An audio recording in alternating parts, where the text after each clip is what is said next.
Morning. Welcome to Hack Shack Studios. Welcome to the Hullaballoo. We're going to Hullaballoo today for sure. So before we get going, please, as always, sign of life is always welcome. Make sure I pushed all the proper buttons, got everything, done right, so I can have some kind of correspondence with you guys. Hope everybody's doing good. I know I'm just kind of getting this under the wire as far as morning. I intended on getting it done early or getting on earlier, but we had some yard maintenance people, and there was a couple things that slowed it down. So if you guys don't know what a sign of life is, it's typing in the chat. So let me know if you guys are there or not. There we go. There we go. Matt Cisco, you made my heart sing. Good morning, my friend. I do appreciate you being here. Yeah, I was debating with this thing, and then my wife said, she said, you should do it. You should do it. And then she said, you make a good point, and you should say it. So I'm still kind of unsure. I try to keep things positive around here. I try not to get too into the government shenanigans and things like that. But yesterday, man, when President Biden signed the College Forgiveness Act, or whatever the hell they're calling this thing, where we're going to basically pay off some student loan in this country. I know there's been a lot of talk about it for years now. I guess I shouldn't be shocked that it actually happened, but the reality of it really, really stunned me, and it really angered me.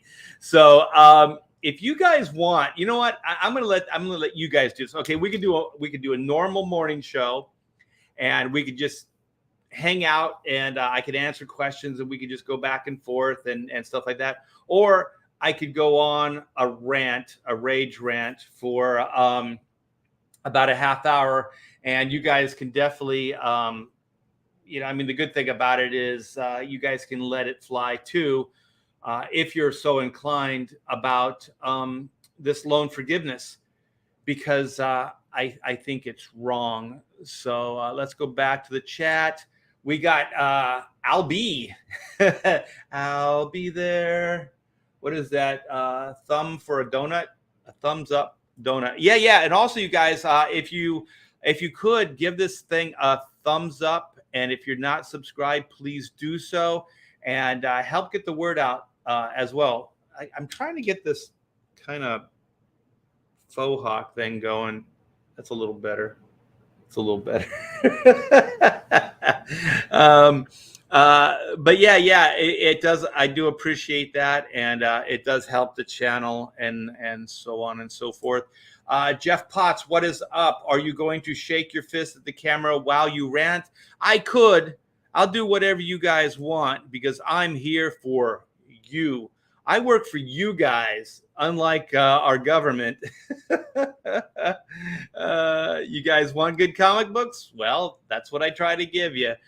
You guys want me to rant with my fist shaking? I'll do that as well. So Roland says, the hell with wispy cowlick. Oh, yeah, it is a wispy cowlick. I like it though. Good morning, Praetor 7. We got Vilnid Grizzly T Bear.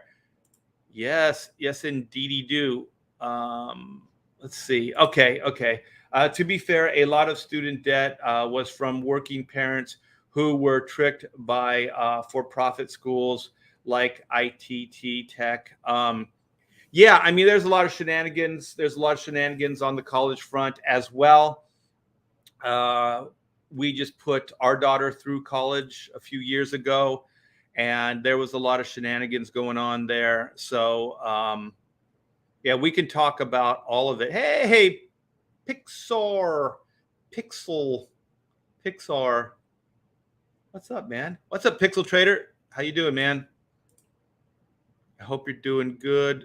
Rage rant. So we got Leg Kick wanting the rage rant. Joe Bernardo. Oh man, Joe, I gotta show this. Let me see if I can do this without doxing anybody. Joe put a killer like little black and white trailer together. Let me see if I can do this. Yeah, I can do it. All right, cool. Sweet mama jamma. Let's do this. Let's do this. Joe is quite a friend of the show, and I do appreciate that. Let's see.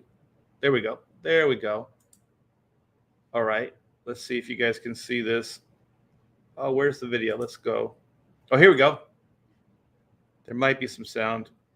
Can't hear any sound. Maybe there's no sound.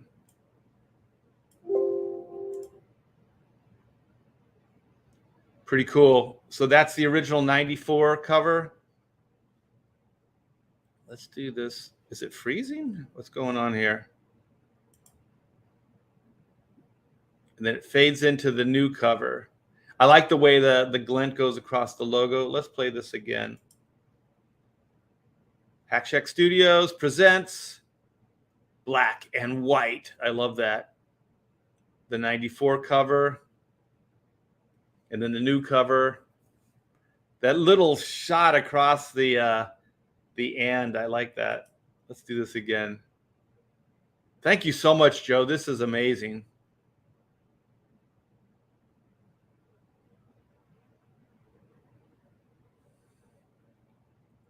I dig it. I dig it. Thank you so much. I also have this. I showed it on another channel. Let me see if I can find it. I think it was on the Professionals, but it's pretty funny. You guys are awesome. Here it is. Let me see.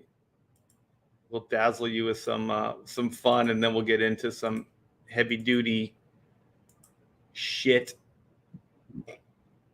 Yeah, this is my first drum set, you guys. Made by Pearl years ago. It's a little crude, but it sounded great.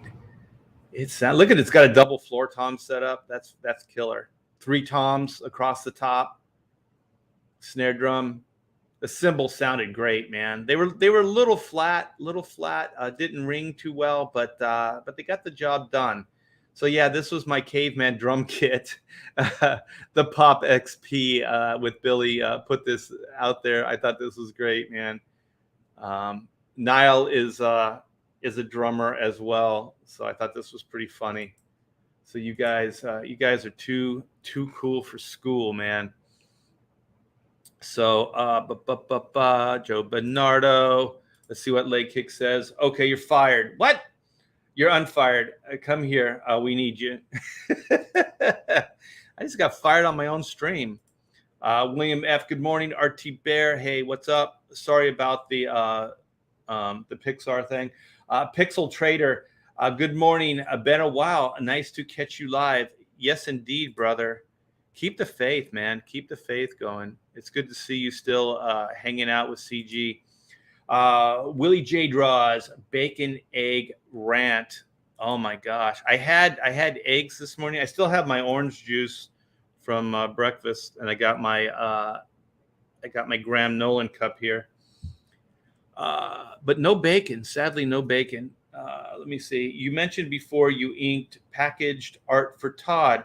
Was that before or after you returned to the plantation at Marvel? It was right kind of early Image stuff when I first started working at Image.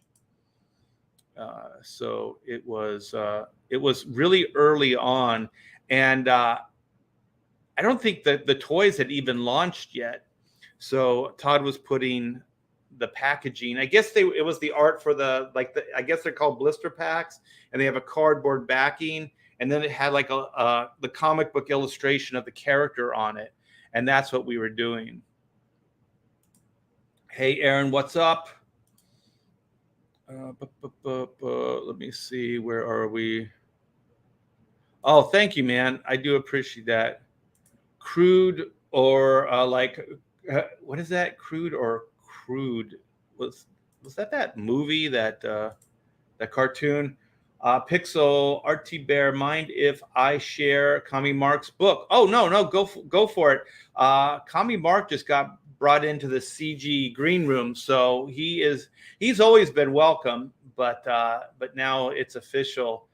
He needs to boost his Indiegogo shadow banning. Yeah, he told me about that. He's not getting any foot traffic on the site. A lot of the CG guys are going to help him. I hear stuff in the green room. And so they're going to help him out with the trailer and try to make things more in sync, more like the pitch a little clearer, so people can understand what the book is and what it's about. So there's going to be some fine tuning on that campaign. And I think I've been tweeting it out and promoting it. So if anybody hasn't heard, Kami Mark's got this book, click the link that Pixel Trader just put in and go check out the book. It looks fantastic. And trust me, it might seem a little hard to understand right now, but it's going to be clarified, and it's going to be kind of streamlined down probably the next couple days. Jeff says, I was once fired by the same employer 3 times in a span of 2 months. Holy shit. That's crazy. Cool. So your inks helped get in the deal with Toys R Us. I don't know if he already had the deal in place. I really don't know what the details were on that. So Pixel says he'd really like to get on with you soon. Oh, of course. Yeah, I've been talking to Kami Mark in private chats and stuff, so it'll definitely happen. So Joseph Dredd says, hail art. Okay, I think there's enough of you that want to hear this. All right, so yesterday the news dropped that the government is going to help pay off student loan debt. And like I said, I don't really like to get overly, I don't even think this is political. It is political, but for me, it's not. It's just a right and wrong issue. Like if this was the Republicans doing it, I would still be upset. So to me, it's not a left and right issue. It's a right and wrong issue. And so my main argument, if you guys haven't heard what it is, okay, so Joe Biden, I guess, overstepped his boundaries of what he can do, what he can't do. And even Nancy Pelosi said that that's not for him to do. The Senate has to be involved. But he circumvented all that, and he signed into existence this student loan bill. So there's going to be forgiveness. So I don't know how you qualify. I don't know any particulars. I don't think they even know. They just wanted to do this. And so, in essence, they're going to help pay down student debt. Like I said, I don't know how you qualify. I don't know any of those details. All I know is that we're in the middle of a recession. Prices are going through the fucking roof. I can't believe, like, month to month, how much things are increasing in cost. And they're not going to go back down, you guys. There's no way any of these businesses are going to, once everything's, back to normal, these prices are going to go down. No, this is going to be the price moving forward. So, get used to it, because this is how the world is going to be. And that's not cool. So then they said that they just passed this budget, and it saves all this money and all this other stuff, right? So this is the government saying this. And then all of a sudden they're saying the money that they saved in their new budget package, that they're going to use, that money that they saved is going to go into paying off loan debt. We're trillions of dollars in debt.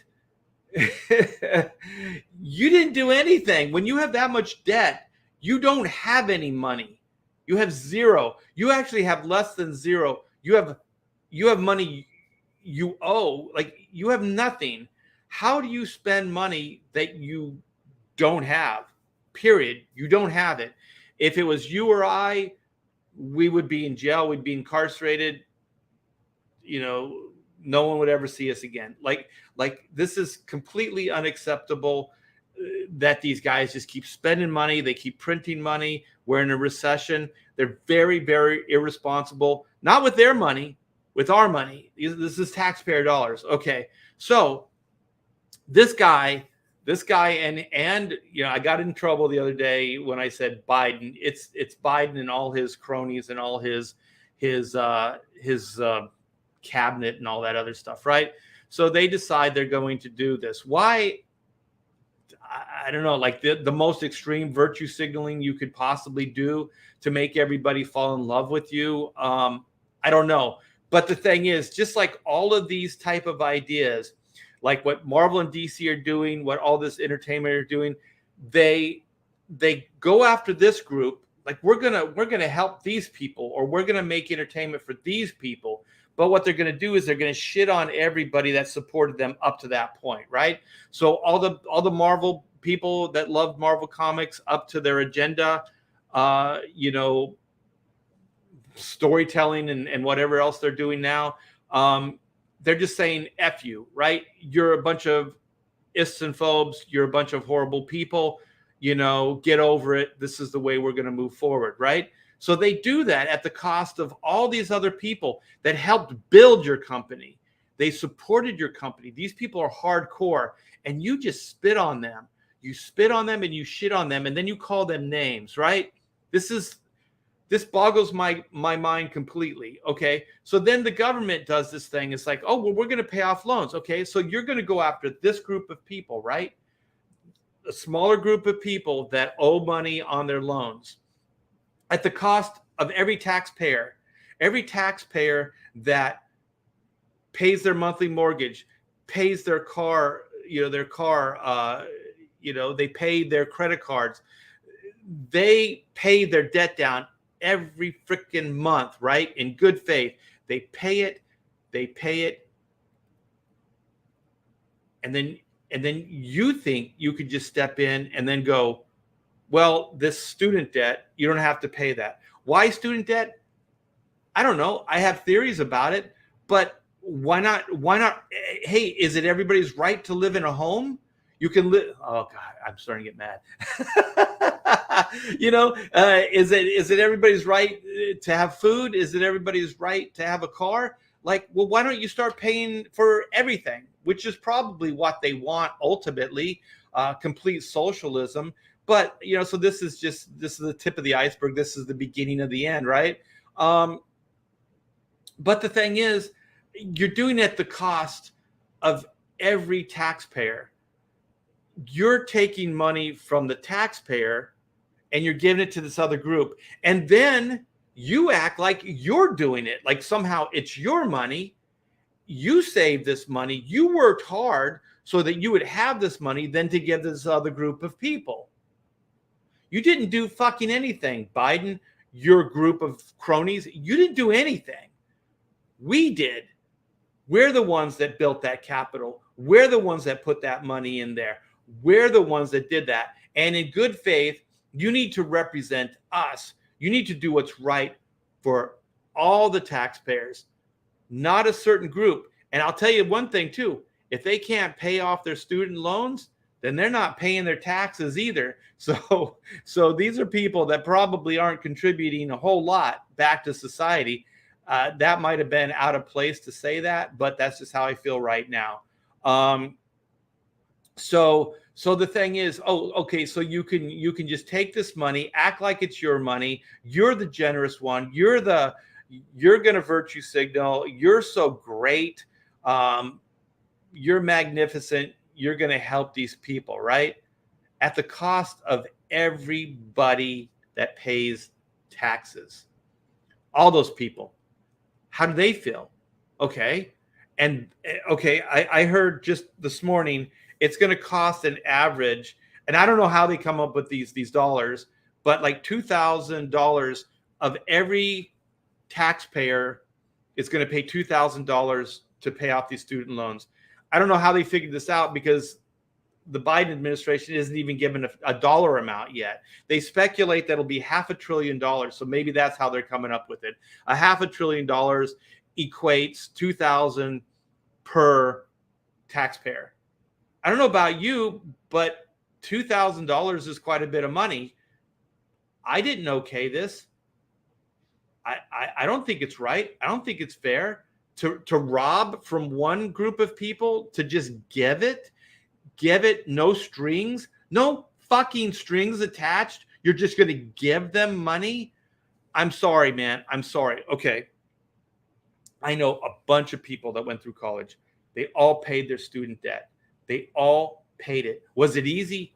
No. When I started my relationship with Pamela, she was out of school for a while, and she was still paying her college debt. Right? Some people are doing it 10, 20 years after the fact. They're still paying their college debt, right? But they're doing it. They're honorable, and they're doing it. They're paying off the debt, right? So, what about all these other people? Why do they all of a sudden not have to pay their debt? Isn't that wrong? What about all the people that did pay? What about all those people? Are you not shitting on every one of those people? Like, you're saying, fuck you. You had to do this, but we're going to have this whole new set of laws or rules that don't apply anymore. And also, where the fuck are you going to go with this? You're going to start paying everybody's college debt? Where are you going to go? Like, this is a really small Band-Aid to a bigger problem. Like, this doesn't solve anything. All this does is give you short-term accolades that maybe then people will start liking you again, because you, Biden, your administration, you guys are horrible at your job. You guys are going out of your way to just destroy everything that America is, everything that was built before you. And you're doing it in record time, man. You guys are just, every week, every month, you guys are coming up with some new shit, and everybody's just reeling from the last thing. And then you hit them with something new. Boom. Donald Trump gets invaded. Never happened before. Before that, we had this recession. Before that, something else, and now loan debt. You can't do it. You can't do it. You shouldn't do it. It's unethical. It's not right. It's not fair. It's not equitable. It's not any of those words you use. It's not fair. If somebody else had to pay their debt, then you have to pay their debt. If you have to pay your mortgage, and then all of a sudden the government decided certain people should have their mortgage paid, then what about all those honest people that are paying now? Doesn't that shit in their faces? Doesn't that just, it's wrong. It's completely wrong. And I'll tell you, fuck you, Biden. Fuck you, all you guys, screw off. You guys are horrible. You guys are horrible people. Okay. When we had my daughter, Amanda, Pamela and I, we knew that we wanted to send her to college. I did not have a silver spoon, right? I would have loved to be able to go to a 4-year college. I would have loved to do that. I didn't have time, and I didn't have money. So I paid for my own JC. I took classes at night. I worked my ass off to get to where I am, and nobody handed me anything. I paid my own debt. I paid for my own schooling, the limited amount it was. But I'll tell you, I went to school for about 6 or 7 years, and I did like a class here, a class there, mostly life drawing, illustration, things like that. And even when I was working professional, the first 2 years that I was working at Marvel in DC, I was still taking classes. I was still going to school, and I was paying for that out of my own pocket. Like I said, no silver spoon here. My parents didn't have the money, so I did it, right? So our little one's born. And so we're like, well, we want to give her the option. We want her to be able to go to school without like either the debt that my wife had or just the lack of chance to even go like I did. Because I didn't have the time. I didn't have the money. I was so busy working. When I was working in comics for the first 2 years, I still had a part-time job. I had a part-time job. I was going to school and I was inking and penciling. I was inking at DC or at Marvel, and I was penciling at DC Comics. That's a full schedule, but that's drive, that's ambition, that's a work ethic, right? Okay. I never thought in my wildest dreams, like the government should pay for this, or somebody in the government should help me out. I never thought that at any point. I just thought, if I want it, I have to work for it. That was it. That was it. So my daughter, we went to our investment broker, and we started. It was kind of a high risk investment program, but it was for what was it, for 12 years or something like that. So when she was, so it was probably 12, 13, 14, 15. It was probably like 15, 16 years, right? So we put a good sum of money down, and then we worked it out to where if we made annual payments of X amount, that when it came time for her to go to college, that she would have that money, and that it would pay for a 4-year college, right? So that's what we did. And so then also Amanda worked her ass off to get good grades. She got grants and she got scholarships, nothing that she had to pay back. So she didn't do any of that stuff. And I'll tell you right now, the schools were pushing for it. They were like, hey, you want a studio? You can paint. Hey, you want an apartment so you don't have to commute back home? All this stuff. Hey, just debt this, debt that. They were doing all kinds of stuff, trying to hard sell. And then, some of Amanda's friends would do that. And it looked good. Like they had their own little studio, like right across from the school. They could go, they had a little loft, and they could paint and they could draw, and then they could hang out with their artist friends and all that stuff. And it was like, who wouldn't want that, right? Hang out with your peers, paint 24/7, draw 24/7. But the thing is, she came, we talked, and then she's the one that said, but it's X amount of dollars. And that goes above and beyond. And she was working part-time, but the part-time was just basically paying for travel expenses, just food, stuff like that. So it wasn't really paying for any of this other stuff. It was paying for like her tools. Like art school is a little expensive because there's a lot of, especially if you're painting and sculpting and stuff like that, you have to, buy the tools. So she's doing all that. Let me stop for a minute. I'm kind of ignoring you guys in the chat. Big Raj, thank you so much for the $1.99 super sticker. You're the best. I do appreciate it. Clownfish has got some fans already in the chat. I see it. Hey, Neon, when everybody has a degree, no one does. Exactly. It just, because also what they're doing is I know I'm going off on a tangent. I'll bring it back to my daughter, but is they're trying to extend it, like you have your 12 years of basic education that we pay for. Like the government doesn't pay for it. Let's be clear.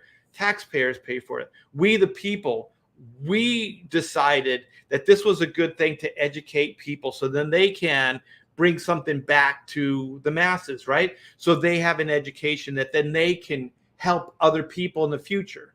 This is a good thing. This is a win-win for society, for the individual, for everybody, right? K through 12, great. But now they're saying that it's everybody's right to go to a 4-year college.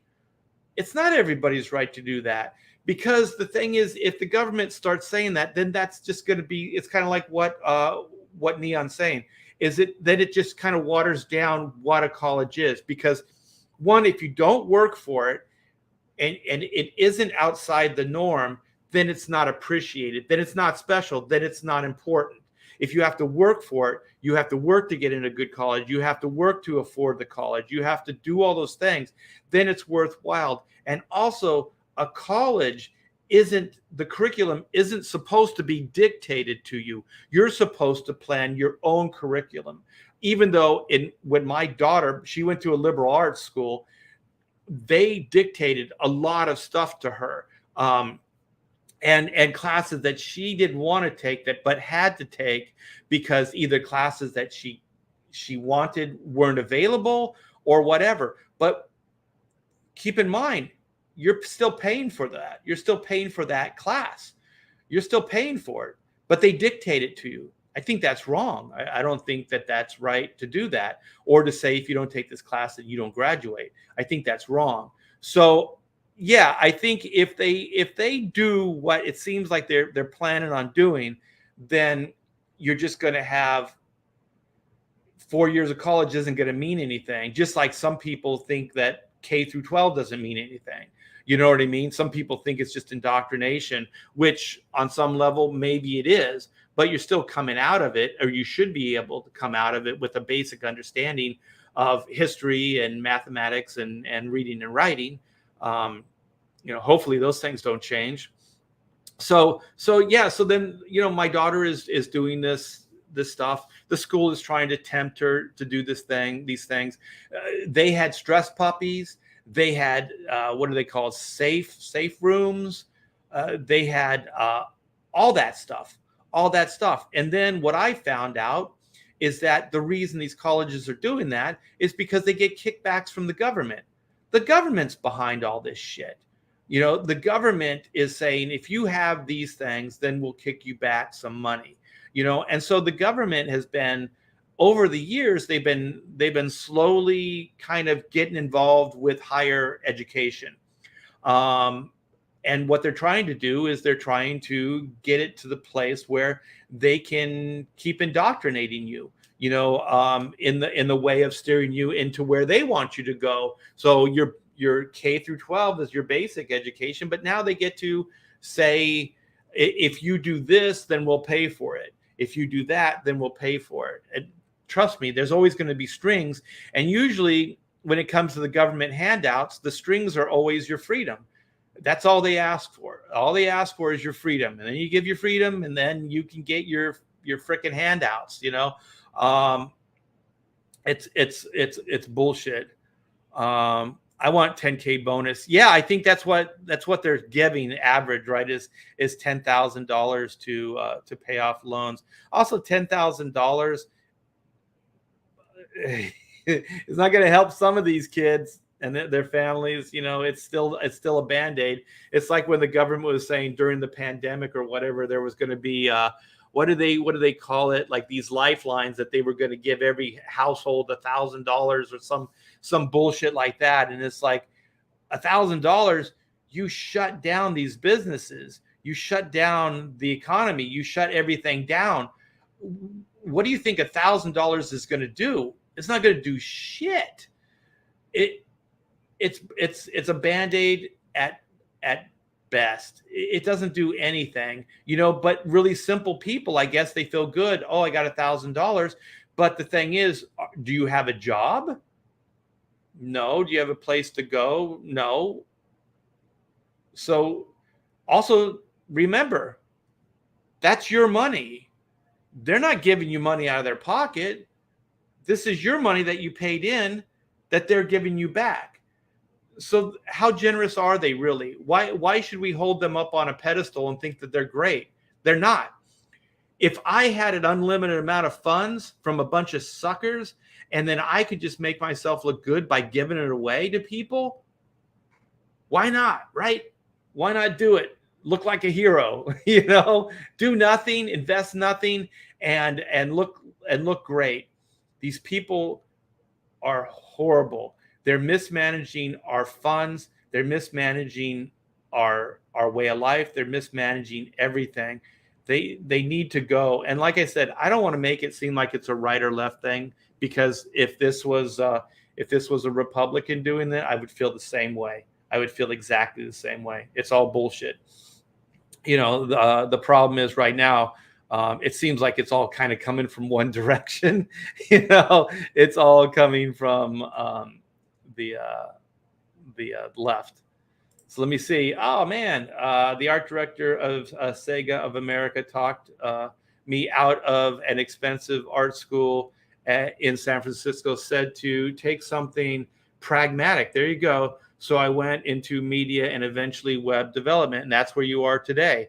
Yes, I mean, there are still some wise people. I've had some good teachers in JCs. I had some great teachers that steered me in good directions.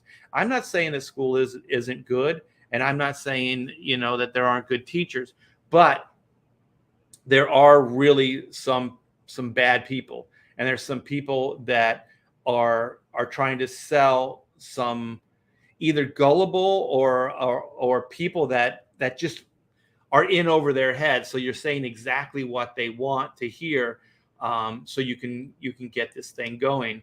I really think in the long run, what they do want is they want more of a socialistic approach to things.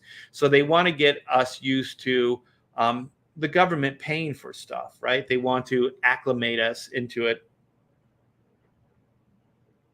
They want that to happen. So they're doing this in little ways, like, oh well, yeah, we shut down the economy, but here's $1,000. You know what I mean?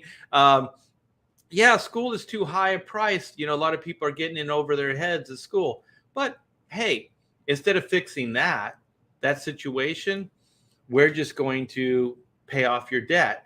What does that do? It just creates slavery. It just creates, a program where people start looking to the government for their solutions. They start looking to the government for answers or handouts, just straight out handouts. And that's just, it's not what this should be about. It's not what the world should be about. It's not what America should be about. The thing is, you can pick yourself up from your bootstraps. You can be anything you want, but you have to work hard and you have to sacrifice. If you have the government paying for your loans, what's your sacrifice? What did you invest? What did you put into your own education? Also, this is what I was thinking. Okay, with that whole pay off student loan, those students got something out of it, right? Well, isn't that stealing?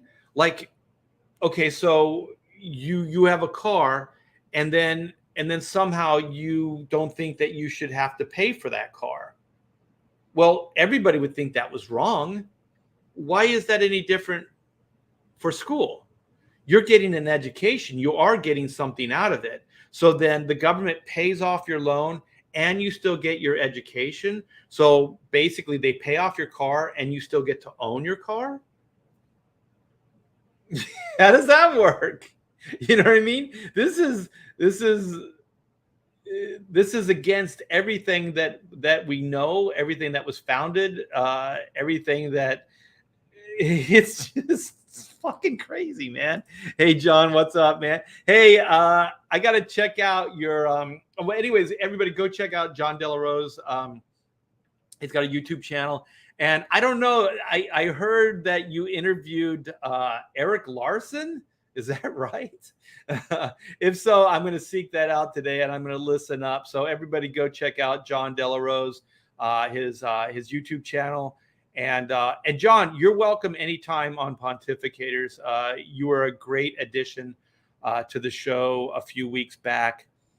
Yeah, so we got John Delarose. He came in, and we have Camel Moon wanting to come in now. And we just got Chris Wozniak as I think he's going to be a regular on Pontificators, and he's really good. He's got a lot of insight in comic books and how everything runs. So I'm not sure if I covered everything. Let me go in the chat and see if you guys can kind of keep me focused. Yeah, Rome will fall again. Let me see. A lot of rich people took advantage of the PPP loans and made more money. Well, the thing is, I'm going to go off on a little bit of a tangent. Okay, this is the government's MO, and you guys can call me on it, but I do believe I'm right. It's the only thing that makes sense. So this is kind of like a chronological way that the government's been doing certain shenanigans. Okay, so there was a thing a while back where they had Farm Aid. Remember, like the farmers of America were doing poorly, and then they had these rock concerts and shows, and Neil Young, they were trying to fundraise money for these mom and pop farms. And so why it happened is that the government went into these farms and they said, you need to keep up with production. you need to modernize your farms. And so to do that, we're going to help you out. So we're going to give you these loans, and you can get new equipment, and you can basically create a farm that is more contemporary, more that will meet the demands of what we need, the people need. And so they convinced a lot of these farms, mom and pop farms, been in families for decades and decades and decades. And so they gave them loans, and then they got in over their head. They couldn't pay off these loans, right? So then all of a sudden, the government, the banks, the government are actually recalling these farms. They're taking these farms.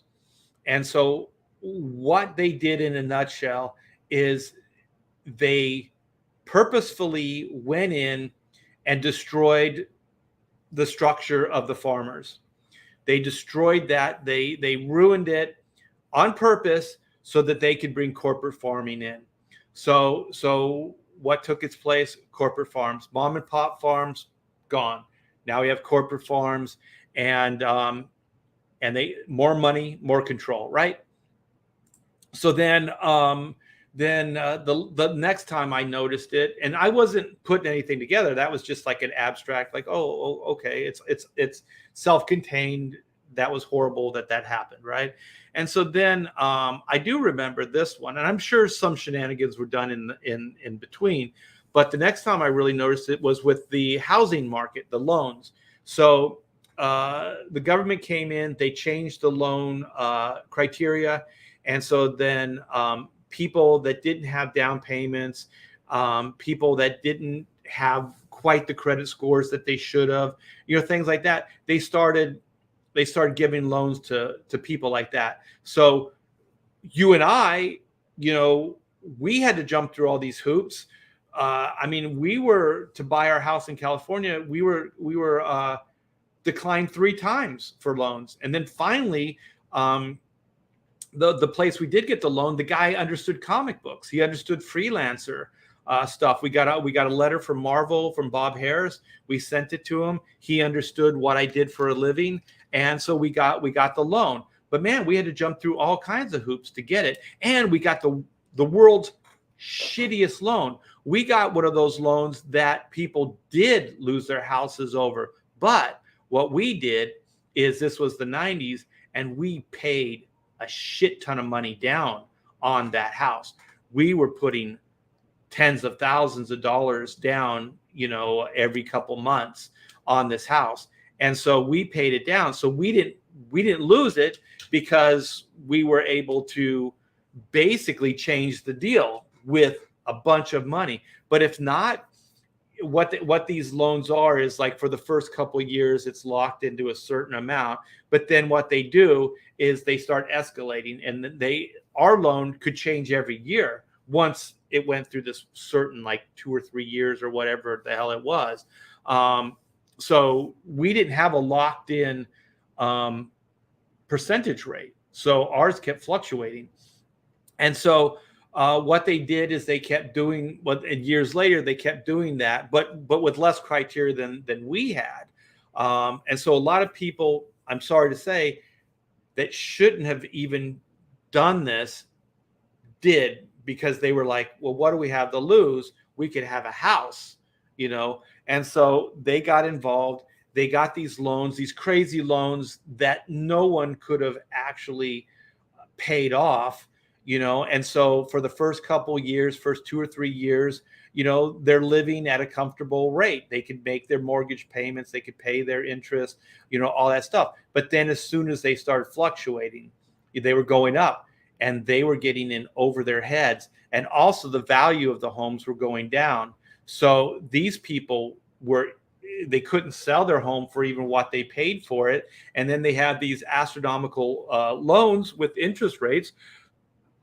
So what happened? They foreclosed. Banks took everything. Government took everything. The car manufacturer before that. Okay. So car manufacturers in the States were having a hard time. So then the government comes in and bails them out. They come in, they bail the banks out. Why do you think they're doing this?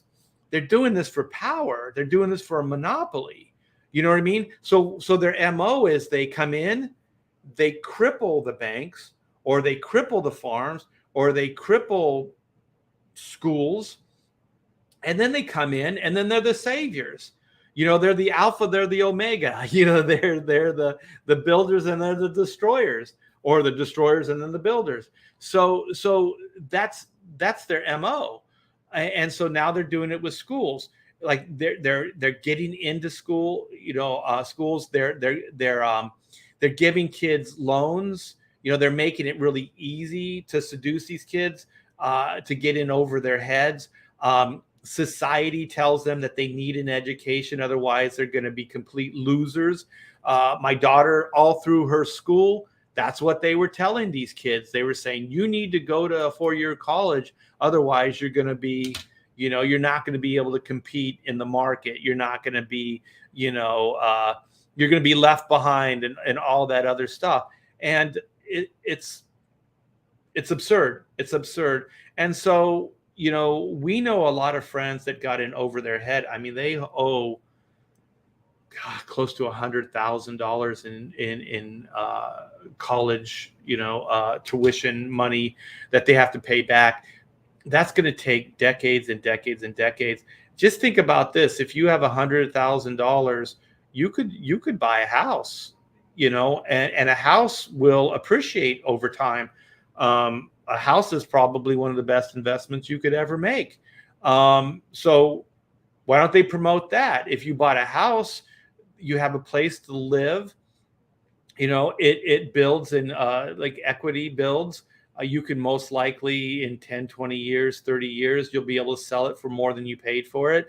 All that stuff. So it seems like, it's like you could go this way with college, or you could go this way with a home. What I'm trying to say is there's other ways you can get ahead in life. You don't have to just spend it on college. But that's not what they really push on these kids. And so, my wife was, we were very, very like, Amanda's not going to graduate with debt. And she graduated and she had zero debt. Zero debt. We didn't owe shit. We made all of our payments and we paid as we went along. And they didn't like it, man. They kept, every couple months, they kept saying, hey, you could get a loan for this. Oh, hey, you could get this. They kept tempting us and teasing us with like the devil, on your shoulder, saying, hey, do this, hey, do that. We didn't do it. We didn't do it, man. We stayed the course, and we beat the system. And she got a killer education. She's got a degree, and she's got that satisfaction of having that degree and not being in debt. Everyone that she knows that she graduated with, everyone that she knows graduated high school and then in college, they all owe at least $40,000, $50,000. At least $40,000, $50,000. It's crazy. So let me see what Citizen Ronan says. Most of the greatest illustrators of the last 100 years didn't go to big, expensive universities. A large amount went to places like Art Students League of New York, private small places. Yes. And art, you don't have to. You can teach yourself art. I mean, I think going to school is kind of a shortcut. You know what I mean? Like you could learn faster. You can learn the craft faster. But still, to be a good artist, there's X amount of hours that have to be invested. There's no way around it. Like school teaches, like principles, they teach do's and don'ts. But the practical knowledge and education still comes from the individual. They have to do things over and over. You just have to draw. There's no way around it. There's no real shortcut. So as far as a art degree, you can't teach yourself. I always say you have two eyes, just observe. Everything you need to know about drawing is right in front of you. Just learn how to see it, learn how to observe it, learn how to break it down onto paper. That's it. Learn how to see something three-dimensionally and then interpret it onto a flat plane, which is a piece of paper. That's it. It's not that easy. There's principles that help you, perspective. There's all kinds of things, but there's books that teach that as well. You don't necessarily have to go through school. So, I say I went to the School of Hard Knocks. I had a little bit of both. I had some good teachers, and I had a lot of art books and just a ton of just drawing. So yeah, as far as art, music, a lot of those things, I think college can they can condense it. You can learn it quicker. Like you can take a whole course on perspective or life drawing or whatever. So then you get, months of that one thing, and then you can really, kind of learn it, bring it into who you are. You practice every day, that stuff. You keep sketchbooks, and you can learn that way, and you can learn faster because it's more concentrated. The way I learned, it was hard because I had a day job. I had a lot of things that were kind of detours, but there was just a single-minded focus, probably an obsession to just do it. And I hear a lot of people say this, creative people, I cannot not do it, if that makes sense. Like I cannot not draw. I have to be creative. I would be doing this whether I got paid or not. I just have to do it. It's just who I am. So like even, I started playing music when I was 14, 15. I still play music. I have my music room over there attached to the studio here, and I play music. So it never goes away. Creativity, it's just who I am. I mean, hey, Luke, what's up, man? Most college students are just digging around and spending money and partying for 4 years. That's why they want student loan forgiveness. I imagine because they don't have anything to show. Possibly. I think that some of these colleges, when you live on campus, you can fall into those areas where you kind of party, because it would be really easy to just walk over to the dorm and have a couple beers with your friends and stuff like that. So but at the same time, I think it helps kind of blow off some steam. So to me, it would be a little bit of like party a little bit, work a little bit, party a little bit, work a little bit. That's how I always did it anyways. I partied in all that time. Oh, just to throw things in the mix, I was in a band too during all those that stuff. So went to school part-time, worked part-time, worked in the comics industry, and was playing music in a band. Hey, Trevor, what's up? My Hack Shack brethren. Hope things are going good with you in California. Trevor, you need to escape California, my friend. That place is toxic. It's a cesspool, and it's very, very expensive, and you're getting way less for the money. Derail Gaming says it will lead to people not saving money. College will just go up again, like when the government gave out loans and grants for the first time. Yeah, because the government isn't done. They're going to destroy it. They're going to wreck it, just like they did farming, American farming, just like banking, just like the American auto industry, housing. And I failed to mention insurance. So medical insurance, they also went in when I was younger. Medical insurance was affordable, and it was great for less money than I'm paying now. I got eye and dental. So I had everything. Everything was covered, and the deductibles were reasonable. Like now the deductibles are insane. Like if you want a procedure done or anything, the deductibles are absolutely crazy. insurance is expensive. Obama was supposed to come in and fix everything. He fixed shit. All they did was they just changed the paradigm. They just shifted it over to the government. So they took it out of private enterprise and they gave it to the government. That's what they do. They destroy, and then they're the saviors, right? So they go in and they cripple industry, and then they rebuild it. What are they doing right now with this Green Party, with like battery powered vehicles, all this stuff? They're destroying gasoline, oil powered stuff, and then they want to rebuild it with this green, way of moving forward. Well, one, if it was such a great thing, if it was a good product at a good price, everybody would have a battery powered car. It just isn't. They're expensive, they're unreliable, and they're dirty. They are dirty. I mean, those batteries don't break down. Mining the minerals for the batteries. I think China's building they got all the raw resources and they're building the batteries. So now we're just going to be more of a slave to China. That's all it is. That's all it is tearing one thing down and then replacing it with another, and then, selling that agenda.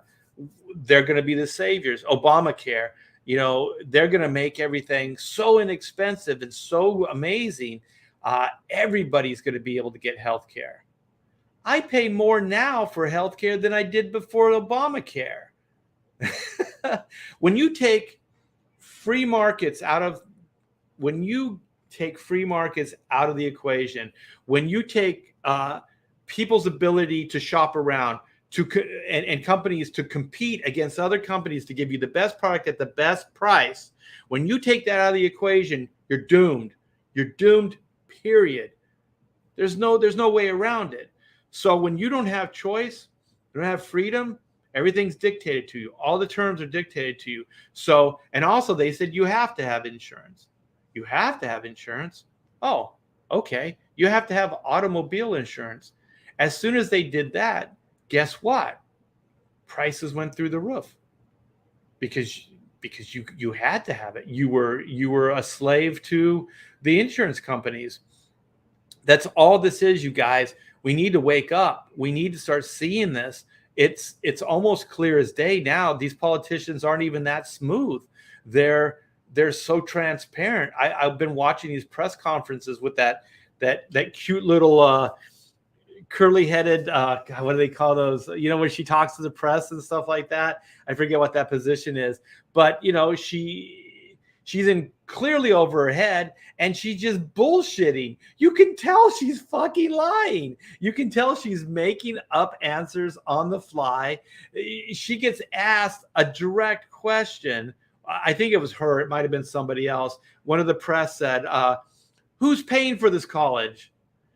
And she went round in every direction except the taxpayers. So she said, the reason we could do this is because we saved all this money. Like, she was trying to make it seem like Biden and the administration were the good guys.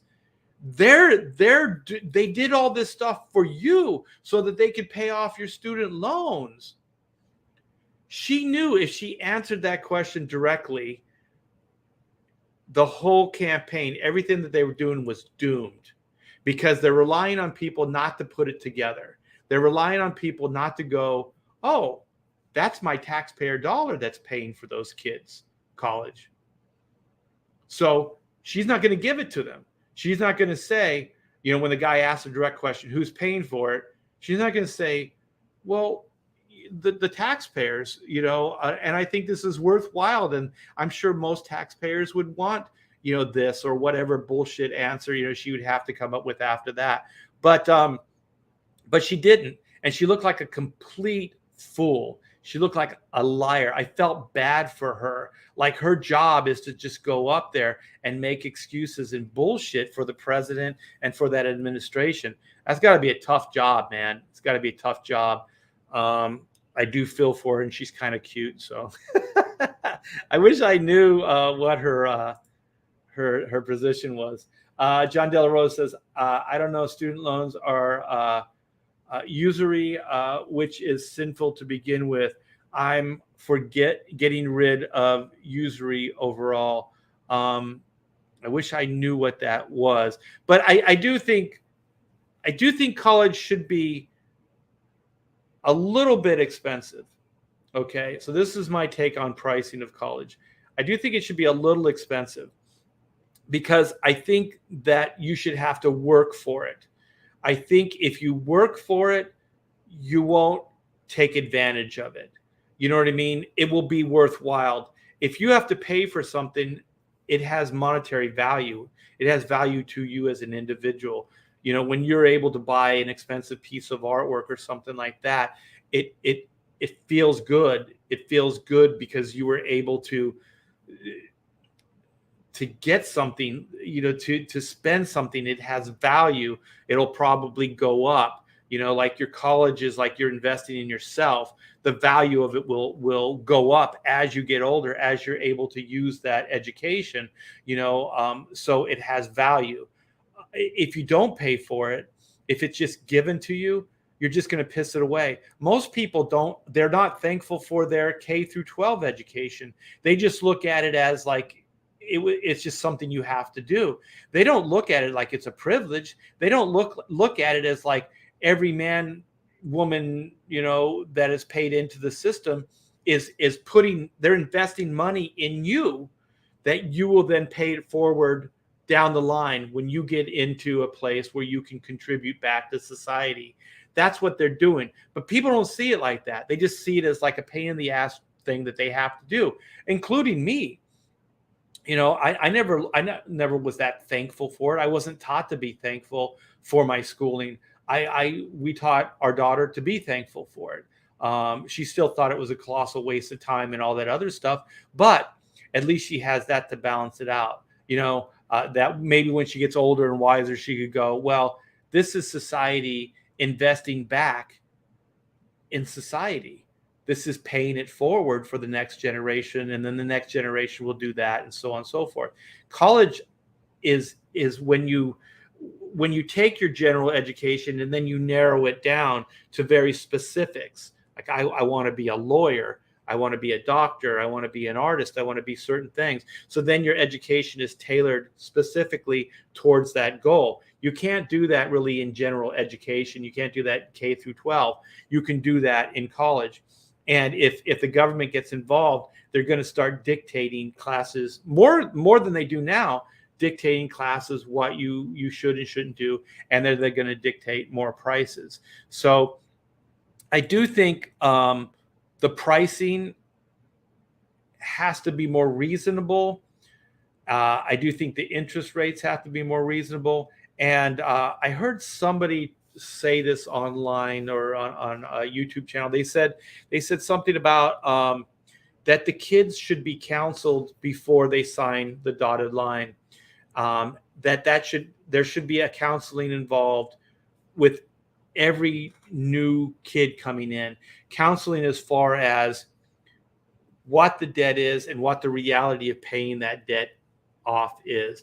I know it's counter to like trying to sell something, but if this is indeed a problem, which the government is saying it's a problem, right? They're saying that this is a monumental problem, so bad that every taxpayer has to pay at least $2,000 of their hard-earned dollar to go to paying off these loans. Okay. I mean, it doesn't work. I think these kids that are coming in, if they understood more clearly what they were up against, how many years it was going to take to pay for it. Every time they add something to it, books, you know, go in debt for the books, for housing, for all these different things, they're going to get into more problems. You know, they're just going to get more in over their head.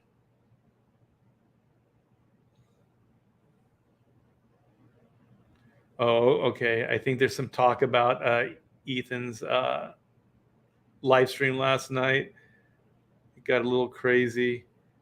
Let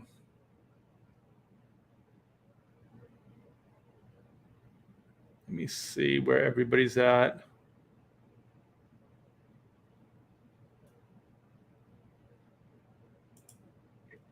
Lucky, like maybe luck had something to do with it. So let me read this. Wounds like you're one of the lucky ones. A lot of people lost their houses. A lot of people in our neighborhood lost houses. Friends, we made friends with these people. They moved in, we got to get to know them. We hung out socially with them for 2-3 years, and then things flipped. My brother lost everything.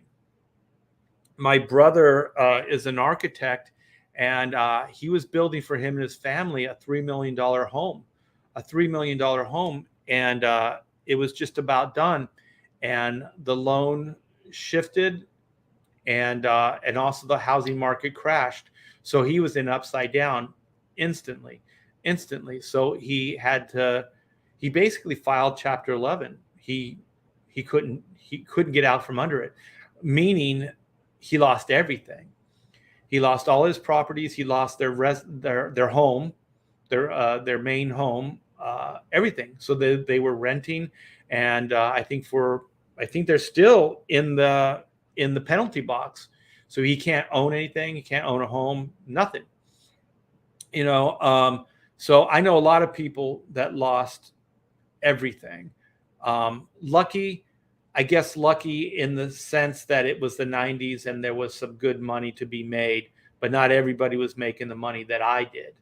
You know what I mean? There were still people that weren't making that, and I could have been one of those. But I worked my ass off, worked to create marketable skills and to get myself into positions that I could make the best money possible. So that was by design. That wasn't, I guess there was some luck involved, but there was a lot of hard work. He's talking about the Farm Aid or whatever. Yeah, it was. All these things are scams. These are all scams. The college thing that's happening right now is a scam.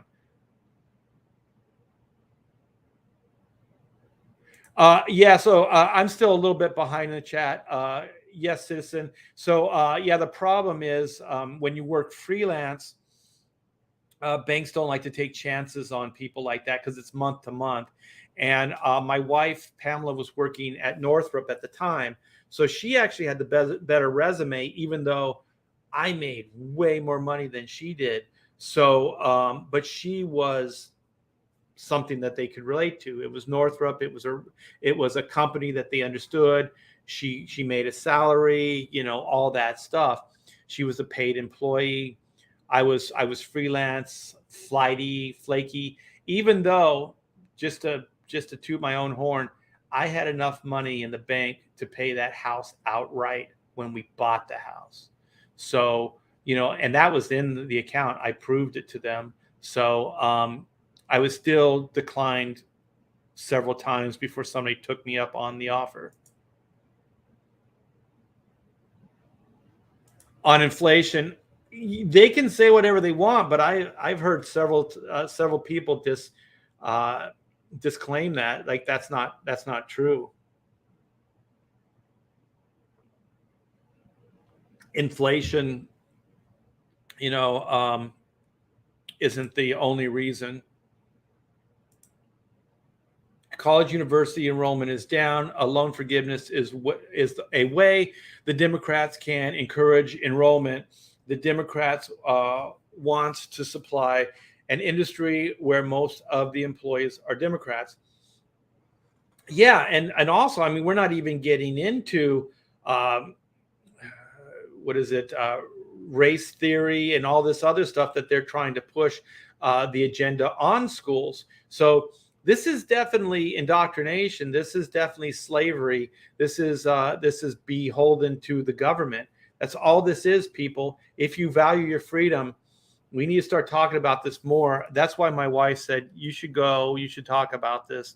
Go on and talk to people and try to get the word out, because this is all. Wow, I was really behind in the chat. I'm sorry, you guys. I just kind of talk, and I don't.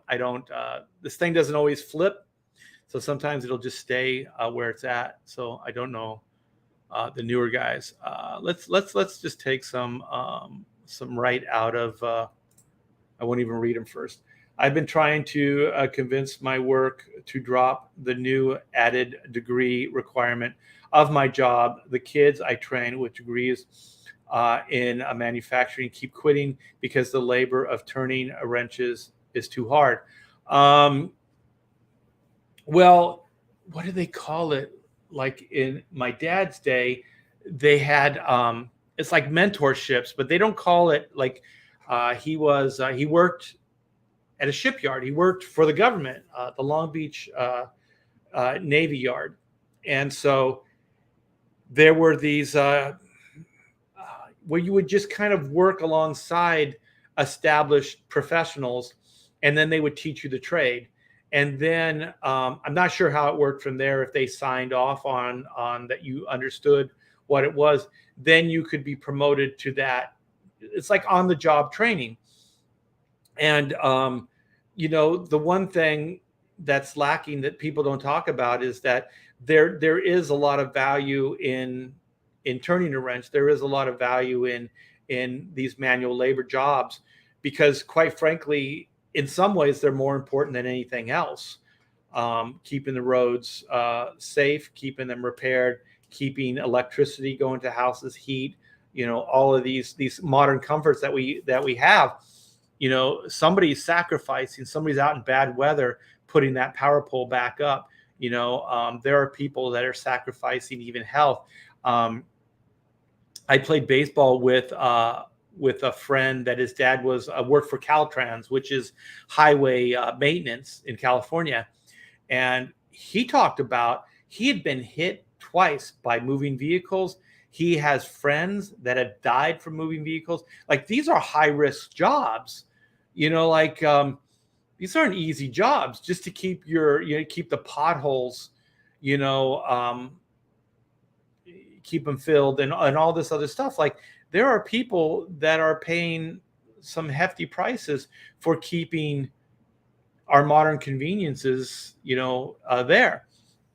So that's one of the reasons, like Chrono Mechanics, I came up with that comic book and that concept, because it really is kind of a tribute to like working class guys like my dad, knuckle busting, wrench turning, guys.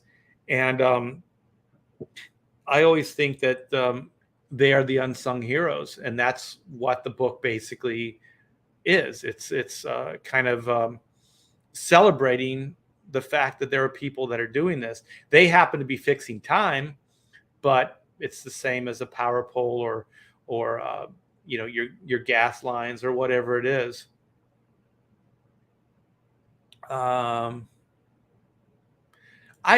I think you're right. They used to have something called home ec, and I'm not sure if they used to teach basic like balancing your checkbooks and stuff like that. I think it would be good, but I believe the reason they don't is they want to keep us dumb. I think, this is where I'll be a little cynical with education. Is I think they want, like K through 12, they want to teach you the basics just so you can kind of function, in life. You can fill out an application, you can understand finances well enough that you can navigate the system. But that's pretty much it, just to navigate the system. That's why there's self-education, there's learning on your own, there's going to colleges, there's all those other things. But yeah, maybe public schools should teach basic finance so students realize what a scam college is, and just a way to navigate life better. Yeah, because there in life, I think people that are gracious do better. People that understand when somebody holds the door for you at a restaurant, they don't have to do that. They're doing that, to be nice. So then you should thank them. That's just one little thing of how you are gracious. Be grateful for your K through 12 education. Be grateful when somebody tries to help you. it does help. It does help you through life. And I kind of lost my train of thought because I was reading these other things. Let's see what old dirty fatty has to say. We used to have free state college, but that went away. I didn't know that. I didn't know that. That was well before my time. Let's see what Joe says. Art, you're about the stupid loan forgiveness crap that Biden is doing to promote his presidency. Oh yeah, yeah. I mean, there's that aspect too. There's to placate a certain group of people so they vote for him, and just a grand gesture to make him look great. I said virtue signal. That's what I meant by virtue signaling. I mean, he's doing it so then he can grab the headline, so he can look like a great guy. But I think most people would rather him work, or just get the hell out of the way and let private enterprise take over so we can get this economy back up and running. They're doing everything they can in their power to basically destroy the small businessman. I'm not even get into the scam of COVID. Holy shit, that goes right in with my theory. Shut everything down, basically weaken it, destroy it, so then you can come back and rebuild it in your likeness.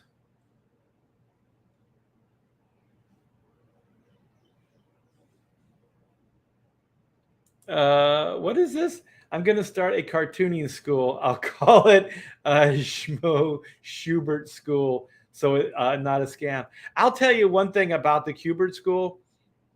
When I ran Hack Shack Studios, one of the things that I did do is I did give back. I did train new talent. It was kind of an apprenticeship kind of a thing, but they weren't interns. They actually got paid. They got paid for doing work, and there were a lot of people that graduated the Schubert School that still really couldn't draw, and so I was. They had student loan. One of them actually, he had to leave Hack Shack Studios because he wasn't making enough there to pay his student loan and to pay for his apartment. So he had to get a job so he could make ends meet. So he had to forego his dream that he went into debt for at the Schubert School to learn how to draw comic books.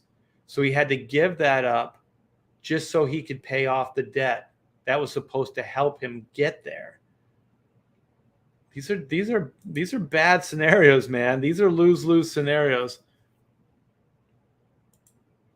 Siege Perilous says, teachers in general are not worth the money they are paid. Great teachers absolutely are near priceless. In fact, all around quality and aptitude in your field, it's at its lowest level I have seen. Somebody said, oh my gosh, it was somebody put this clip up of Steve Jobs.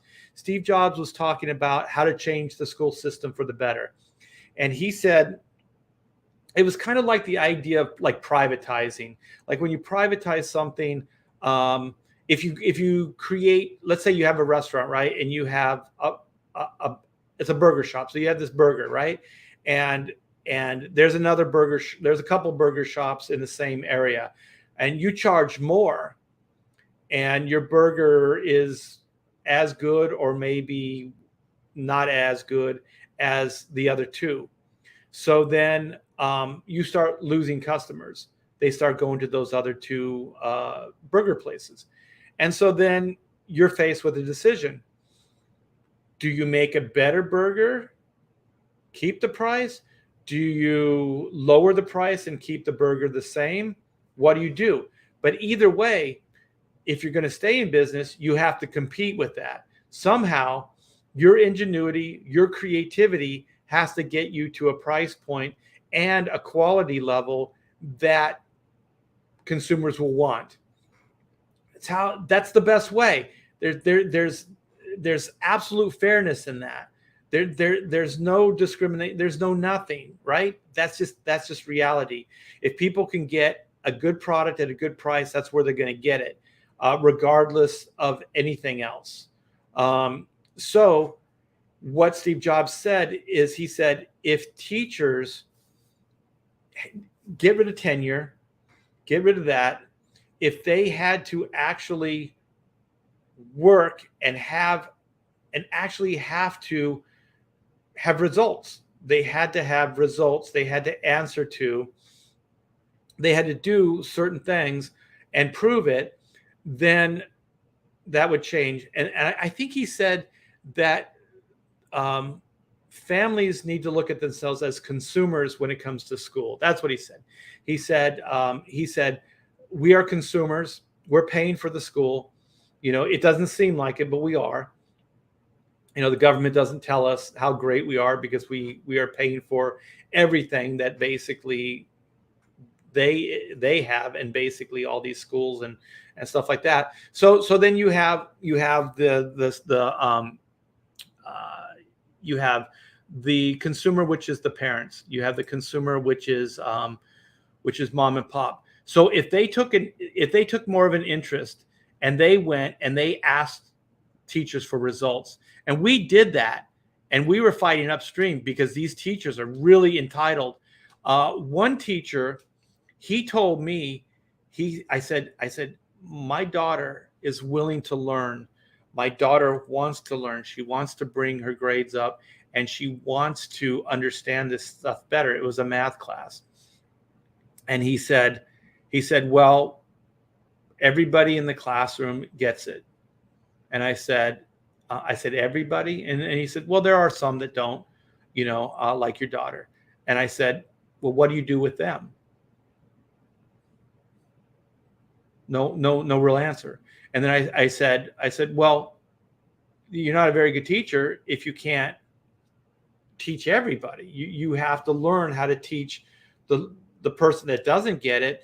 I mean, teaching to somebody that already understands it, that's not really teaching. Teaching is teaching somebody who doesn't know anything about it, and you teach that to them. And so he said, you're just going to have to get her into a private school, like a private class or something like that, because I don't have the time to do it. And I said, so I have to pay more money? I said, we're paying you, to teach her. And then he said, that's all I can do. And then he said, there are some students that meet and they tutor the other students. I said, so you have students that will do your job?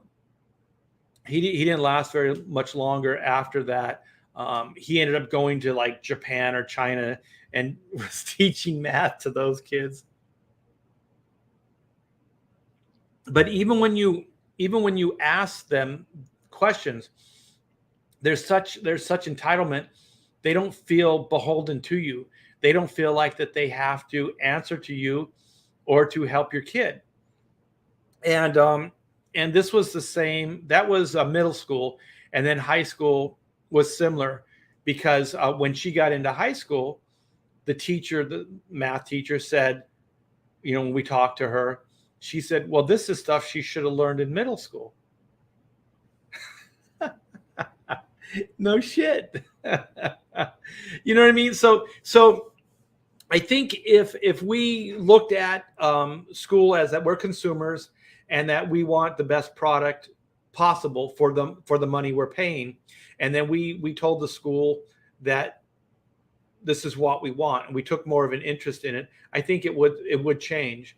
I think the reason they're able to do what they're doing now is because they're not answering to the person, the individual, the parent. They're answering to the government, because the government is giving them more money. Why do you think they're teaching this shit in school? Because they're getting kickbacks from the government. Agenda's changing. Their criteria is changing, is because the government influence is on the school. So they're going to be beholden to the money, even though that they should be beholden to us, the taxpayers, because we're the ones that are paying their salary. And we should remind them of that. And if there's any of you that have young kids still in school, I think that's what we need to do. We need to remind these schools that we pay their salaries and that you answer to us. Even though on some level it's an uphill climb like it was with me, nothing changed. I mean, our daughter still went through school and doesn't understand whatever the class was. But the thing is, we did say it. You know, that person doesn't understand that people are watching. You know, people understand. Thank you so much for the $10, Intergalactic Pro. The debt reduction is not going to happen. It is to be done after January 1st. Hello, Flip Flop. The bell note did not work for the stream. Best of luck to the rant, T-Bear. Thank you. Well, I think I want to agree with you that it's not going to happen because one, even by Nancy Pelosi's own words, the president can't do what he did, right? Okay, so you have that, but then you have all the people like me that are pissed off that he's even attempting to do something like this with our taxpayer dollars. This is Joe Biden. And the other thing is this not a slippery slope? Okay, if you pay some people's debt, what about moving forward? Do you keep paying for debt? Where do you draw the line? Should all college be free? I mean, this is the first step to just making the government control college in general, the whole thing. I see where it's going, but I do think that if he does do this, I think there should be a lawsuit that everybody that pays taxes should go after the government, and then they should say that we're not behind this. This is wrong because you're going to pay off some people's debt, but you're not going to pay these other people's debt. Are you going to pay everybody's debt in perpetuity? What about everybody that paid off their loan or still paying their loan off past tense? You know, where does that leave them? Like you say it's fair and equitable to pay off these people's debt, but not these other people's debt. Don't you owe everybody now to pay off their debt, past and moving forward? Like, it's just a ridiculous idea. It doesn't work in any way, shape, or form. It is just virtue signaling. It's just a way for people to think Joe Biden's a good guy. That's all it is. That's all it does. And it costs the taxpayers money so that this guy can seem like a hero. We're the heroes. Fuck that guy. Everybody pays taxes is the hero. You know, he's just giving away our money to somebody else. It's absolutely asinine. So I do want to give a few plugs. We have, let me figure how to do this. I got to get some links here.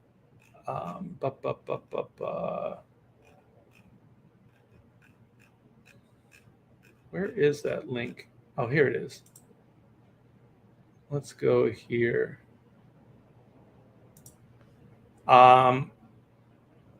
Yeah, let's do this.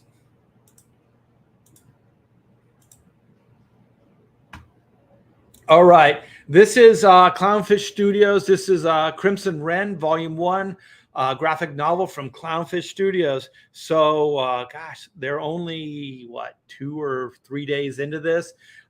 They're closing in on 30K. They have 459 or 56 backers. A little dyslexic there. And this is, I think is it a prequel to their book previously? But it looks really amazing. We have what is it? It's a 6x9 hard. Oh wow, it's hardcover graphic novel, 130 pages long. Oh yeah, it is the prequel to Shadowbinders, a webcomic. The book is nearly complete. It just needs to be lettered and printed. Wow, that's cool. So you won't have long to wait. Crimson Wren of the True North is part 1 of a 2-part story. The first brand new comic project from Clownfish Studio in many years, with more on the way. We have uh, we have Geeky Spark. Oh, they're using their real names. Ooh. We got Geeky Sparkles on Story Script. We have Neon, aka Neon, Script Edits, and then we have the amazing Jose Garcia. He does all the artwork. He's got an animation background, so he has a fantastic imagination. And these pages look fantastic. Look at this. Yeah, they're kind of they don't have a hard like ink line like traditional comics, so it almost looks painted, like it's just it's very painterly. Great style, great style. These pages look fantastic. Um, so you guys, if you like really good quality comic book, fantasy, action adventure, look at this. Man, Neon and Geeky must be beside themselves on this. I mean, get these pages back. Uh, Fantastic. I want to work with Carlos at some point. This stuff is really good. Really, really good. So looks like they're offering Shadowbinders 1 and 2. So you can pick up the books where it all began. So yeah, you guys, this book looks fantastic. Neon's a friend. He supports stuff I've done in the past. So they're good people. Come by. Not Carlos. I mean Jose. I'm sorry. Jose is the artist. Come by, check it out. They still have 28 days left, but don't let that slow you down. And back Crimson Rin today. Looks fantastic. Also, there's one other book I want to throw up real quick. The dog is barking. Let me see here. Okay, I got it. Let's hit this button. Let's hit this button. Let's hit this button. Boom. Is this Krishna Kid? Is that how you say that? This is Kami Mark. He is 6 days in, and this is the Eye of, what is it? Brahma Saga. I'm sorry, you guys. Yeah, so this just went up. The art direction looks pretty cool, man. Kami Mark has a YouTube channel. He's a funny guy. He's CG, and the book looks great. Look at this stuff.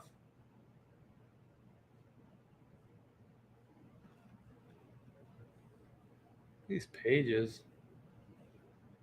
Little animation action going there. Sweet. Yeah, so come by, check this out. If you like what you see, give it a backing. Kami Mark is good. He's been giving a lot of entertainment for free on his YouTube. So this is a way that you could kind of support him by supporting his new book.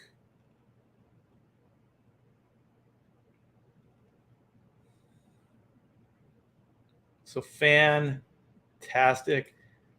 Kami Mark is a good guy too. He's funny. I think his humor it takes a little bit to kind of get into, but once you do, man, you realize that it's almost genius level, man. It's really good. It's really good stuff. He's very entertaining.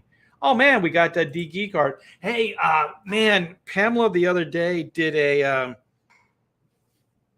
count on the Inco t-shirts. I think we have like 60 backers for the t-shirt.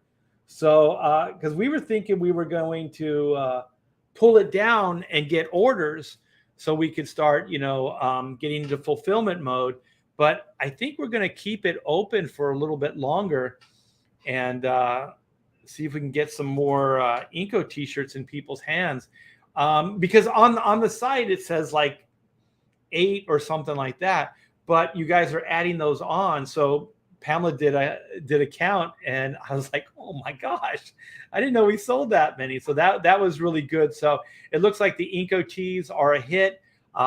If you don't know, D Geek Art is the one that did the design work for it. She did the visual design based on a little pitch by me and Taylor Grosso on a YouTube live stream, years ago. and it came out fantastic. So thank you so much, Elizabeth, for that. Elizabeth says, listening on my drive to the airport. Hope everyone is well. Yes, indeed, and travel safely. Chad Townsend says, Jose Garcia has 2 other campaigns to check out. Yeah, he's really, really good. Okay, we're going to wrap this up soon. Thanks, Past Master, for the links. Yeah, you can click this. Go check out the site. She says, that's fantastic.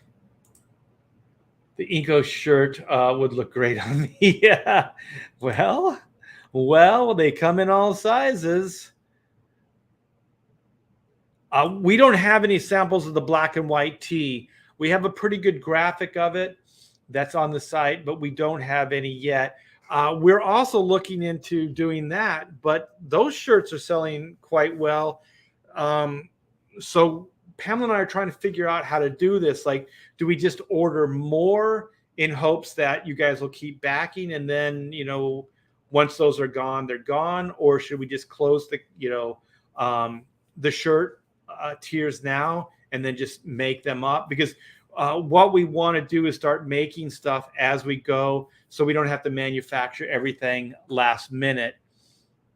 So that's kind of the idea. So we're still trying to figure out how the best way to move forward on the t-shirts is. I'm kind of in favor of maybe over printing them, or over, you know, like make more shirts than we need. And then we can kind of keep the tier going.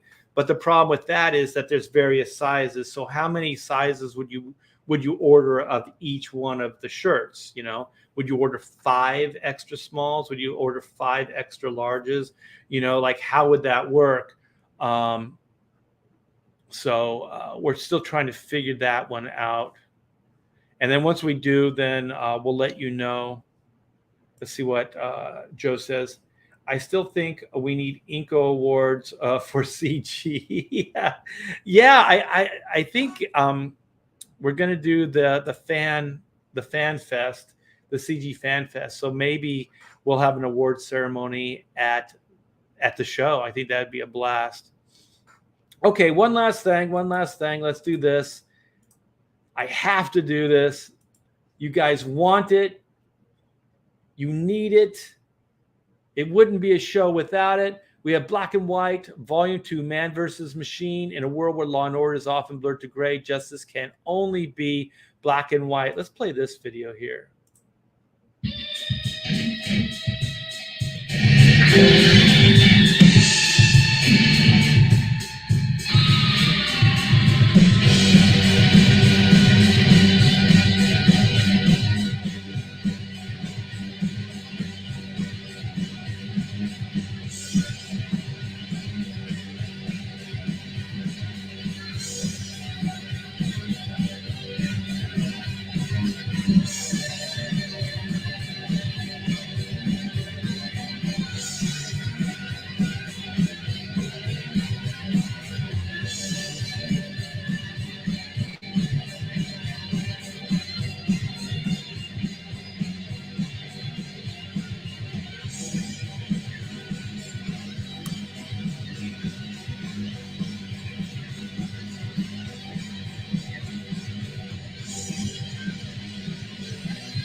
One, two, three, four. Woo!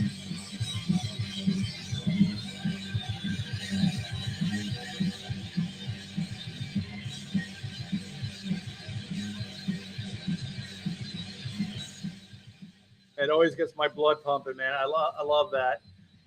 Yes. So we have what do we have? We have 1,337 backers. We are at 113,424. We have still been getting like this last couple of weeks, a lot of backers. You guys are really coming around, coming back to the black and white stuff. I do appreciate it. And work every day on this book. come by. The link is in the description. Here's the main cover. We have all kinds of variant covers. We have the Kenneth Rocafort. We have the Joe Bennett cover.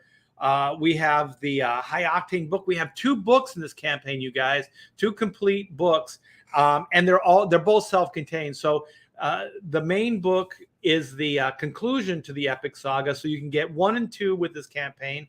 So you can get the complete story there. And the 22-page High Octane Adventure is a one and done. So it's written by Von Klaus and drawn by Pedro Eng, Comicsgate's own Pedro Eng. And then we have the first issue. This is the second printing with the new cover. We completely sold out of the first one. We have the Greg Capullo variants. If you want original artwork, the layouts are still available. And come by and check out all the stretch goals, you guys. There's all kinds of nice and cool freebies, stickers, embroidered patches, all kinds of cool stuff. And I'm going to show off a page. So I always want to thank you guys. You guys are the best. Thanks for supporting this. This is beyond, what I thought that this could possibly do. You guys are funding a dream, and I do appreciate it. So please keep helping get the word out. I do appreciate it. And it's all guerrilla marketing. It's you guys posting on your Twitter, your Facebook, your Instagrams, letting people know that Black and White exists, that it's out there, and it all helps. What is this? Let's see that video again, but with art playing along with it. I always do, man. I always do my air drumming. And so, I wanted to show you a page. So let me see if I can find it first. The book's coming along, you guys. We're about halfway done. We're in the 40s as far as the penciling is concerned. So we're about halfway done with the book. Let me see. What page is it? Is it this one? Yeah, I think it's this one. Yeah, it is. All right. Well, I'm going to show off a page. This is still work in progress. These are really, really tight layouts. So what I'm doing, the dog's barking, is I'm coming in and I'm taking the rougher layouts and I'm tightening them up, kind of light boxing them, tightening them up, and then I'm scanning them and coming in digitally and kind of working out some background details, doing some figure fixes, so you can kind of tell some of the digital line from the original layout lines. And so this is page 27 of Man vs. Machine, you guys. So these are layouts. These are also things that you can buy for that $40 tier. This is a little tighter, and also there's digital aspects to this, so you won't get this exact page. Because like I said, some of this is digital, so it's not on the original. So yeah, you guys, I think it is coming together. I'm feeling more confident, and I think the book, the pages, the drawing is coming. Every time I pick up a pencil, it's looking better and better. I'm happy with it. I think it's the best work of my career. Oh, you know what? That's not a bad analogy, because I thought the same thing a little bit. Although I wanted to get away from some of the, because Hawk and Dove was a little preachy. But I think Black and White is it's kind of a similar idea where you have two opposites that have opposite points of view, and then how they can work together as a team. But it's not political. Black and White isn't political. I think Hawk and Dove was a little political. I think it was like the left and right, like as far as politics, even though they've deviated so far from those ideas now that I don't think Hawk and Dove even mean anything based on their original origin stuff. But yeah, that's not a bad analogy. Past Master, thank you so much for putting the link in the description. I do appreciate it. The dog approves of everything. The dog keeps us safe, man. The dog is a tough editor. That's funny. Let me see. The dog has no clue what a what is it? Precipice is? Is that what that is? I don't know. I don't know how to read. I don't know what that is. I have no idea. I'm just a stupid guy that draws comic books. All right, you guys. Well, thank you so much. Thanks for letting me rant. I hope that you guys got to vent a little bit as well with the state of affairs as far as our government's concerned. I do think we all have a responsibility to speak out a little bit more. My wife tries to encourage me to do so, to use my small little voice to say my piece. So I try not to do it too often, but I'm glad I have the opportunity to do so. I'm glad I have an audience that can kind of contribute to that. Whether you agree or not, we can keep it civil. We can debate these things. We can have conversations, and that's the main thing. Let's see. Joe Bernard says, Dread, no, black and white is more like Green Arrow or Green Hornet should be, and Kato mixed with Batman and Robin with Bubblegum Crisis feel. I think it's all those things. The reason I like it and the reason I don't try to pigeonhole it with anything is because it's all my childhood stuff. It's all those things that I like wrapped into one. And I think that if we're doing that, we also have to throw in, there's a little James Bond in there as well, a little 007 action, because we're going to get more into the spy intrigue stuff as we move forward, but there's a little bit of that in the origin saga, so you get to see it. But the next story arc is going to focus more on Reed Blackett and his backstory. The first two issues are kind of focused more on Whitney Sung, aka White, and her origin, and getting the team together, getting the duo together, is kind of what the main first two issues are about. Thanks for the stream. Keep up the good work. I will, and I'm gonna get back to some of that work. I'm gonna get some lunch with my wife, and then I'm gonna get back to work. I appreciate you guys. Thank you so much for the super chats. Thanks for the support. You guys are the best. I do appreciate this every day, you guys. I am thankful. I was going to say something that was a little edgy, but I decided not to. I'm very thankful for this opportunity that I have right now, for the voice, for the technology that allows us to do this, for having the skills, having the drive to do it, to try to entertain as much as I can, and mostly just for you guys, because without you, none of this would be possible. I say it all the time, but I really mean it from my heart, that without you, I wouldn't be able to do this. I would be a page rate guy, or I'd be flinging burgers somewhere, I wouldn't be doing this, that's for sure. Pursuing a dream and being able to tell the stories that I want to tell. So thank you guys. So have a wonderful rest of your Friday and have a great weekend. I'll see you Monday on the King Show on Ethan Van Sciver's channel. And then Tuesday, we have the Professionals. And I think we're starting over again. So we're starting with the A's. We go in alphabetical order. So I think it's going to be on Aaron Lepresti's channel. And if you don't know, the Professionals are the six of us. It's Graham Nolan, Aaron Lepresti, Billy Tucci, Andy Smith, Dan Fraga, and myself. And we pick a topic, and then we pretty much just hang out and enjoy each other's company and enjoy hanging out with you guys and talk about whatever the topic is. And then on Wednesday night, I'm trying to promote it a little bit more. I think we got a good group of people for pontificators. So like I said earlier, we got Chris Wozniak. He's coming in. As always, we got Comic Book Bob. We have Todd Mulrooney. We have Pedro Eng. But then we got Chris, like I said, Wozniak. We got, I I think Camel Moon said he would try to be a regular.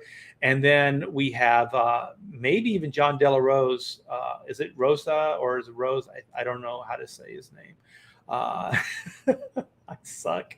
But yeah, so that's on Wednesday night. So those three shows are my main focus as far as YouTube. But I do love doing the morning hullabaloo with you guys as well. So we're into the afternoon now. So you guys take care. Have a wonderful weekend, and I'll see you next week.